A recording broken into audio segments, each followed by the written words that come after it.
Happy April, everyone. What a difference a year makes, right? This issue of SpaRetailer is great, if I do say so myself. There is a lot to talk about in our industry right now, and we hit some important topics. We talk about how retailers are handling, or should be handling, what I'm calling a cash overflow. We talk about how the R&D process is more or less halted for manufacturers. We talk about the global supply chain, and then we talk about manufacturer-dealer relationships. Okay, so this story makes me nervous because the chances that we make someone mad are kind of high, and I don't like people being mad at me. But look, you and I both know that this is being talked about behind the scenes, so we're just bringing it out into the open. Please don't shoot the messenger.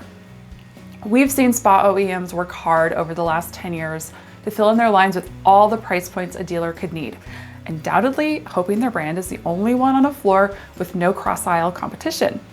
That model worked really, really well for some manufacturers and dealers. And then we all know what happened in 2020. The pandemic led to supply chain stress and the closure of manufacturing facilities worldwide. Demand exploded.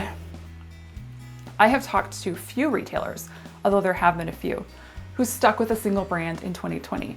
Because even if a dealer has a great relationship with their manufacturer and we're happy with the volume of hot tubs received, it wasn't enough. If I could have had an infinite number of hot tubs, I would have sold them, is what every retailer I've spoke to has said, almost verbatim. In many cases, even the most loyal brand ambassadors had to go elsewhere to find more hot tubs. And let's be honest, no one is going to go on the record saying they are dissatisfied with a current supplier.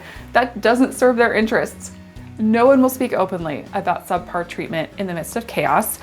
But I've talked to retailers who feel that way, and I know you have too. There's mistrust and maybe a little jealousy and hurt feelings over how certain circumstances were handled. Ultimately, what will the fallout be? Some retailers will move to manufacturers that they believe will serve them better. Others, despite being happy with their main supplier, will always keep a secondary line on their floor now, just in case. Still others will carry on with a single supplier, business as usual. Until lead times get back to normal, whatever that is, we're not going to know the full extent of how manufacturer-dealer relationships were either strengthened or harmed throughout this crazy time. A lot of these decisions will come down to the basic principles you already use to run your business.